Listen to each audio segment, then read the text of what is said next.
Rreth 1 miliard euro llogaritet buxheti i shëndetësisë dhe mirëqenies sociale për 2026-ën. Kryeministri Rama thotë se për herë të parë do të ketë një linjë të veçantë financimi për sëmundjet tumorale, ku vetëm për onkologjikun do të jepen 15 milion euro.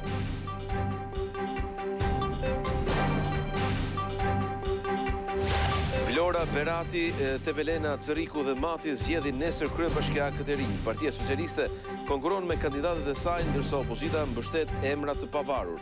Në Tepelen, KQZ do të testojë numërimin e votave me inteligjencë artificiale.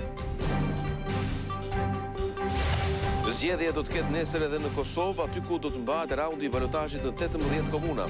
Vëmendja më e madhe është përqendruar në Prishtinë, pasi diferenca mes dy kandidatëve është shumë e ngushtë.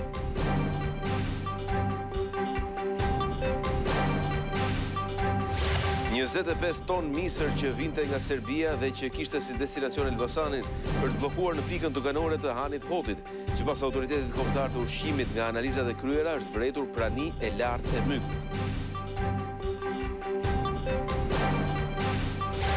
Mbi 5.000 fluturime janë anuluar ose kanë patur vonesa në Shtetet e Bashkuara pas vendimit të Departamentit të Transportit për reduktimin e tyre me 10%. Situata ka krijuar kaos në aeroportet amerikane. Problemet po ndjehen edhe në Europë. Interes i lartë nga tifozët për ndeshjen e 13 nëntorit mes Andorrës dhe Shqipërisë, e vlefshme për kualifikuesit e botrorit 2026. Federata vendase njoftoi se janë shitur të gjitha biletat për këtë sfidë.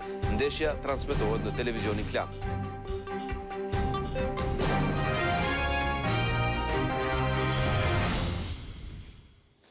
Shikues të televizionit Klan, ju përshëndes. Ky është edicioni i fundit informativ. Do të bëjmë së bashku një përmbledhje të gjitha zhvillimeve më kryesore të ditës së sotme. Rreth 1 miliard euro llogaritet të jetë buxheti që do t'i akordohet shëndetësisë dhe mirëqenies për vitin e ardhshëm. Kryeministri Edi Rama thotë se për herë të parë në buxhet përcaktohet një linjë e veçantë financimi për trajtimin e sëmundjeve tumorale, ku vetëm për onkologjikun do të jepen 15 milion euro. Ministria e Financave ka parashikuar që buxheti për shëndetësinë dhe mbrojtjen sociale për vitin e ardhshëm të jetë rreth 1 miliard euro, që llogaritet në 4% të prodhimit të brendshëm bruto. Kryeministri në një komunikim në rrjetet sociale veçon buxhetin që i është dedikuar trajtimit të sëmundjeve tumorale, që për herë të parë këtë vit do të ketë një zë të veçantë në shpenzimet buxhetore. Duke futur 15 milion euro ekstra në shërbim të pacientëve të onkologjikut. Për herë të parë, shërbimi i rikonstruksionit të gjirit për gratë dhe vajzat që kalojnë kancerin do të jepet i plot për të gjitha dhe falas. Duke qenë se sëmundjet tumorale kanë ardhur në rritje çdo vit dhe janë përhapur edhe në mosha të reja, qeveria ka vendosur, siç njofton kryeministri, të ngrejë Institutin Kombëtar të Tumoreve gjatë vitit të ardhshëm, ndërsa është parashikuar dhe nisja e bashkëpunimit të Qendrës Spitalore Universitare Nën Tereza me Spitalin San Raffaele të Milanos, si dhe testimi i inteligjencës artificiale në shëndetësi. Përmes një kompanie të përbashkët që shteti shqiptar po krijon me një prej ekselencave të inteligjencës artificiale në shëndetësinë europiane, ka hapur shtigjet e reja të diagnostikimit me imazhe, të analizave parashikuese dhe të ndërveprueshmërisë në rang kombëtar të sistemit shëndetësor digital. Gjatë 2026-s në buxhet janë parashikuar investime për disa spitale të reja, si dhe indeksimi i pagave dhe llogaritja e vjetërsisë në punë për mjek, infermier, farmacist, teknik dhe laborant, çka sipas kryeministrit i jep një mesazh shumë të qartë gjeneratës së re të mjekëve që nuk duhet shohin të ardhmen profesionale jashtë vendit. Projekt buxheti për vitin 2026 rrit ndjeshëm mbështetjen edhe për pushtetin vendor. Ai reflekton më shumë financim për shërbimet vendore dhe thellim të decentralizimit fiskal.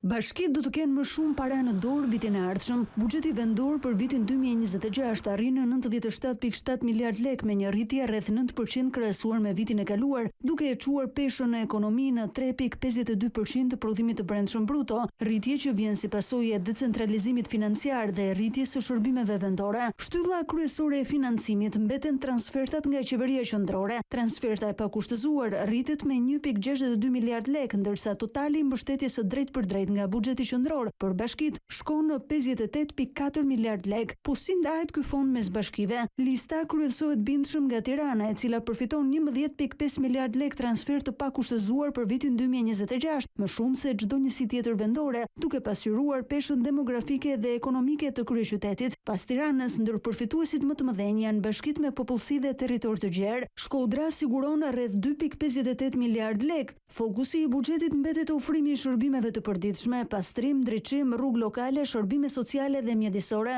ndërkohë qeveria vendos theks tek performanca financiare, duke kushtëzuar mbështetjen me rezultate konkrete në mbledhjet e të ardhurave dhe menaxhimin e projekteve publike. Vlora, Berati, Tepelena, Cëriku dhe Mati zgjedhin nesër kryebashkiakët e rinj. Partia Socialiste kandidon me kandidatët e saj, ndërsa opozita mbështet kandidat të pavarur. Në Tepelen, KQZ do të kryejë një testim të numërimit të votave me inteligjencë artificiale.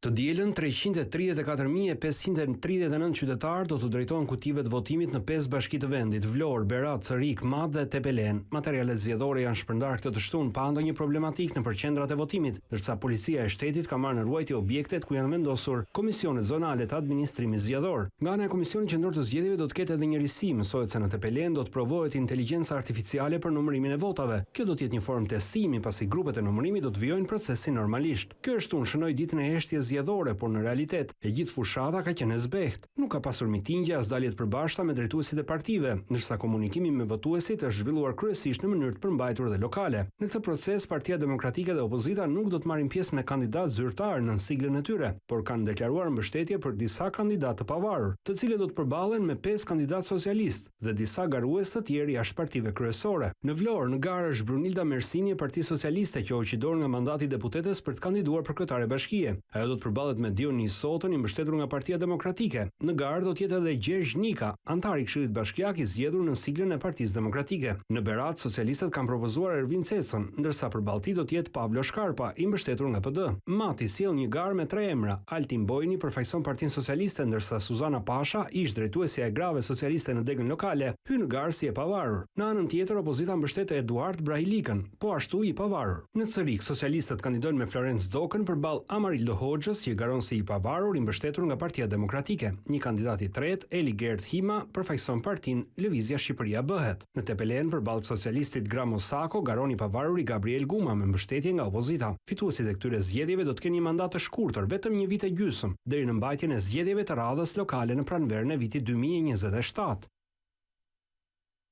Fitore të sundimit të ligjit dhe demokracisë e ka konsideruar këshilltari ndërkombëtar i Erion Veliajt Daniel Fetterman vendimin e gjykatës kushtetuese që e riktheu në detyrë.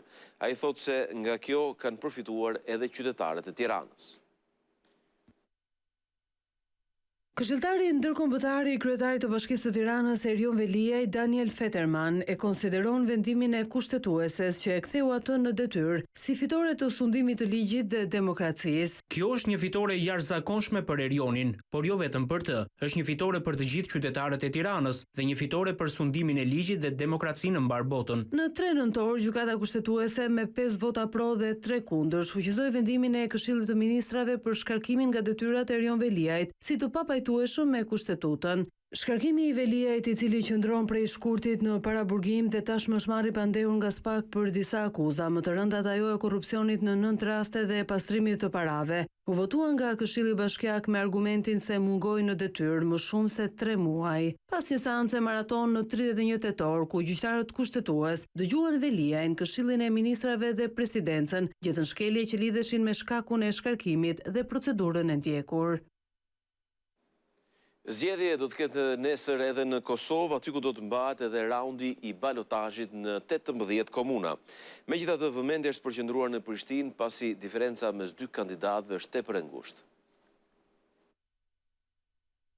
Të dielën e 9 nëntori do të ripërsëriten zgjedhjet në 18 komuna të Kosovës, ku asnjë nga kandidatët nuk arriti të marrë në 12 tetor mbi 50% të votave. Në raundin e parë, vetëm 20 nga 38 komuna arritën të nxjerrin me një votë të qartë popullore të zgjedhurit e rinj vendor. Balotazhi i ditës së nesërme në Kosovë konsiderohet dhe si një test për forcat kryesore politike se nga do të anojnë mbështetja popullore, që do t'jetë përcaktuese edhe për pushtetin qendror, veç atij lokal. Gara më e fortë politike të dielën e 9 nëntorit është ajo e kryeqytetit, ku për komunën e Prishtinës, përballë njëri tjetrit janë kryetari aktuali i LDK-s Përparim Rama dhe rivali i tij vetëvendosjes, Hajrullah Çeku, të cilët patën vetëm 0.5% diferencë mes njëri tjetrit në favor të Ramës. Një tjetër përballje që pritet me interes është edhe komuna e Prizrenit, ku përballë njëri tjetrit janë Shaqir Totaj i Partisë Demokratike të Kosovës dhe Artana Brashi i vetëvendosjes. Mes këtyre dy forcave pritet një tjetër garë e rëndësishme në Mitrovicën e Jugut,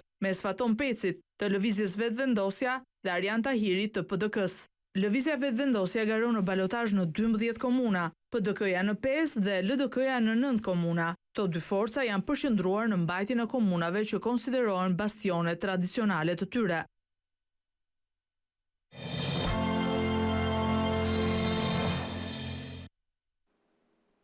Do të flasim tani për të tjera zhvillime. Kështu policia ka vënë në pranga një ish ushtarak i cili dyshohet se furnizonte me armë grupet kriminale. Atij u gjetën 4 pistoleta, municione dhe një sasi lënde narkotike. Për transportin e tyre, ai përdorte një taksi. Këto janë momentet kur policia arreston Altin Selamin, një ish ushtarak i cili u gjet duke transportuar me taksi, armë zjarri, pistoleta. Përmes një operacioni të koduar Gun Expert, uniformat blu finalizuan një hetim të ndjekur me metoda speciale prej disa kohësh. Pasi u ndalua në mjet dhe banesat i u gjetën 4 armë zjarri, pistolet, municion luftarak, lëndë narkotike, kokainë dhe pjesë të ndryshme armësh. Policia thot se 46 vjeçari përdorte taksin për të kamufluar aktivitetin e tij kriminal të shitjes së armëve në të cilin ka qenë edhe më parë implikuar. Zyrtarisht policia përmes një deklarate sqaroi se hetimet kanë treguar që armët dyshohet se do të shiteshin grupeve kriminale. Selami është arrestuar edhe në vitin 2022 për të njëjtën veprimtari. Me vendim të gjykatës së Sarandës janë sekuestruar hotele, lokale, apartamente me vlerë 12 milion euro në pronësi të Kristo Qiricit dhe Andrea Kalemit. Ato dyshohet se janë produkt i veprimtarisë kriminale. 2 hotele në Sarandë në pronësi të Kristi Qiricit i shpallur në kërkim nga SPAK për përfshirjen në aktivitetin e kultivimit dhe trafikut të drogës u sekuestruan me vendim të gjykatës së Sarandës. Sipas prokurorisë Qirici, i cili është edhe vëllai i Edmond Papës, që mbeti i vrarë në një atentat në 2022 në Tiranë, nuk justifikon me burime të ligjshme këto pasuri. Ai bashkë me Papën nga hetimet rezultojnë të jenë përfshirë në aktivitete të paligjshme në shtetin grek që prej viteve 90. Ndërkohë, po me vendim të gjykatës së Sarandës, si rezultati i hetimit pasuror të kryer nga prokuroria e këtij qyteti, në sekuestro janë vendosur edhe pasuritë e Andrea Kalemit dhe familjarëve të tij. Kalemit që ndodhet në Gjeli janë bllokuar 4 pasuri të palueshme si lokale shërbimi, apartamente dhe truall, si dhe disa makina e llogari bankare. Prokuroria thotë se ai rezultoni përfshirë në trafikun e lëndëve narkotike në Belgjik. Kalemi është arrestuar pasi u gjet në 2024 me arsenal armësh dhe dyshohet se mbante të fshehur Andrew Boden, një person që është i akuzuar i kryesor i vrasjes së Edmond Papës. 25 ton misër që vinte nga Serbia dhe që kishte si destinacion Elbasanin është bllokuar në pikën doganore të Hanit të Hotit. Sipas AKU-s, nga analizat e kryera, është vërejtur prani e lartë e mykut. Bllokohet në pikën doganore të Hanit të Hotit 25 ton misër që vinte nga Serbia. Shkaku bë prania e lartë e aplaktosinës B1 e prodhuar nga myku. Kamioni ishte duke hyrë drejt Shqipërisë nga Malizi. Nga analizat e kryera në pikën kufitare ka rezultuar prania e lartë e aplaktosinës B1. Sipas burimeve zyrtare, kjo normë është e lejueshme për vendet e Bashkimit Evropian, por jo në Shqipëri për shkak se vendi ynë aplikon norma të tjera. Menjëherë autoriteti kombëtar i ushqimit në Shkodër ka bërë bllokimin e sasisë së misrit, që destinacion final kishte qytetin e Elbasanit. Sipas transportuesve dhe AKU-s, bëhet fjalë për misër blektoral për kafshët. Analizat nuk kanë përfunduar ende dhe pritet të ketë bllokim të sasive të tjera të misrit. Sipas ekspertëve, normat e larta të aplaktocinës B1 shkaktojnë kancer, kryesisht të mëlçisë, por edhe të zorrëve, mushkërive dhe gjirit. Ushqimet më të kontaminuara janë drithrat, orizi, misri, soja, arrat e pemëve dhe kikirikët. BE-ja ka vendosur kufit maksimal të lejuar për aplaktoksinat.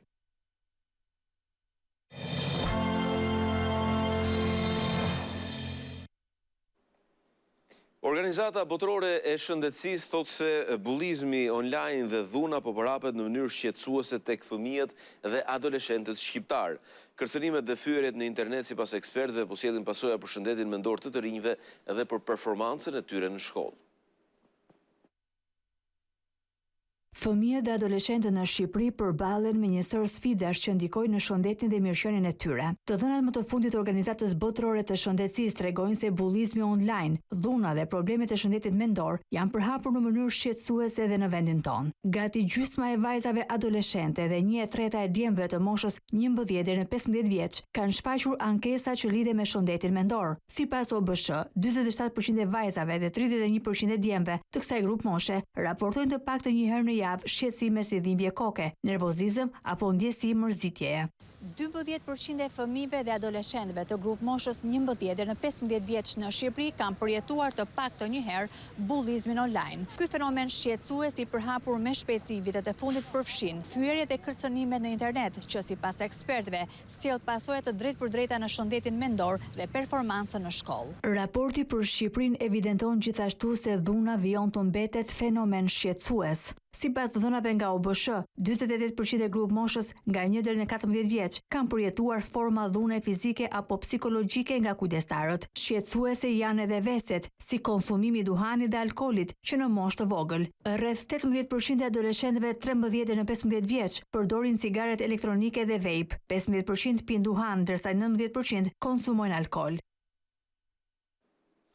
Prej nisjes këtij viti shkollor janë duke u aplikuar masa më të rrepta për përdorimin e telefonave celular. Ato kyçen me çelës në një vend të posaçëm, ndërsa për ata që shkelin urdhrin, masat shkojnë deri në përjashtim. Me nisjen e vitit të ri shkollor janë rritur edhe masat përforcuese për sa i përket ndalimit të celularëve në ambientet e shkollës. Në çdo shkollë është ndaluar përdorimi i celularit në orarin e mësimit dhe deri në përfundimin e plot të orës mësimore. Në orën 8 të mëngjesit, të gjithë nxënësit duhet të dorëzojnë telefona celular brenda kësaj kutie, e cila është e pajisur me një çelës, dhe vetëm në përfundim të ditës nxënësi mund të marrë aparatin e tij telefonik. Kur nisa në fillim të Ismailin vit parë merja, po nuk ishte nevojë ata përdore se mas mësimit shkoja në shtëpi dhe shtëpinë afër e kam edhe vendosa mos ta marr fare. Sa futemi në klasë, menjëherë është e hapur dollapi që ne i vendosim telefonat. Prej sa vitesh e përdorni telefonin? Rreth klasës së 5 për nevojën për të komunikuar me prindrit.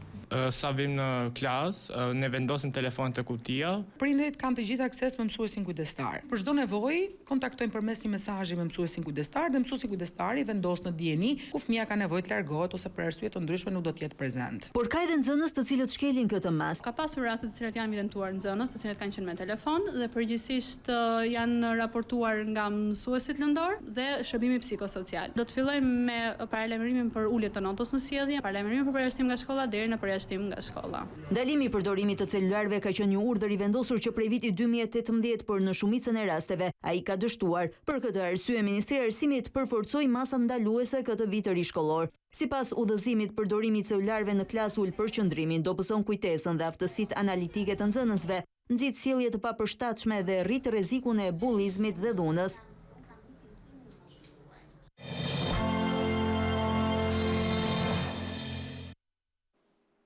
Mbi 5.000 fluturime në Shtetet e Bashkuara janë anulluar ose janë përballur me vonesa pas vendimit të Departamentit të Transportit për reduktimin e tyre me 10%. Situata ka krijuar kaos nëpër aeroportet amerikane, ndërsa problemet po ndjehen edhe nëpër Europë. Reduktimi me 10% i fluturimeve në shkallë kombëtare në Shtetet e Bashkuara ka shkaktuar kaos në aeroportet kryesore të vendit. Vetëm të premten u anuluan mbi 1.000 fluturime, ndërsa rreth 4.100 të tjera patën vonesa të gjata. Gjendja e krijuar pas vendimit të Departamentit të Transportit dhe Autoritetit të Fluturimeve Ajrore për të larguar nga puna 10 kontrollor ajror në 40 aeroportet më të ngarkuara. Prej 37 ditësh ata punonin pa pagesë pasi republikanët dhe demokratët në Kongres nuk po arrin marrëveshje për buxhetin e pjesshëm. Sipas autoriteteve, shumë prej tyre ishin dypunësuar për të siguruar të ardhurat, duke arritur nivel nivele të rrezikshme lodhjeje që cënonin koordinimin e sigurt të fluturimeve. Për të shmangur rreziqe ndaj mijëra pasagerëve çdo ditë, qeveria urdhëroi që ata të pezullohen nga detyra. Kaosi në Shtetet e Bashkuara ka shkaktuar vonesa zinxhir edhe nëpër aeroportet ndërkombëtar në Europë më gjerë. Aktualisht rreduktimi i fluturimeve është 4%, por pritet të rritet gradualisht në ditët në vijim, derisa të arrijë në 10%. Autoritetet paralajmërojnë se gjatë fundjavës së ardhshme, nëse situata politike mbetet e pasgjitur, numri i fluturimeve të ndërprera mund të shkojë deri në 20%.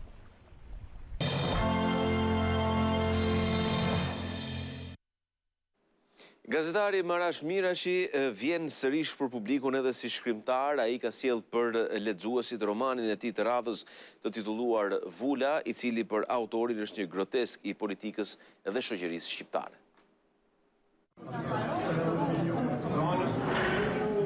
Shkrimtari dhe gazetari i njohur Marash Mirashi sjell për lexuesit romanin e tij të radhës Vula.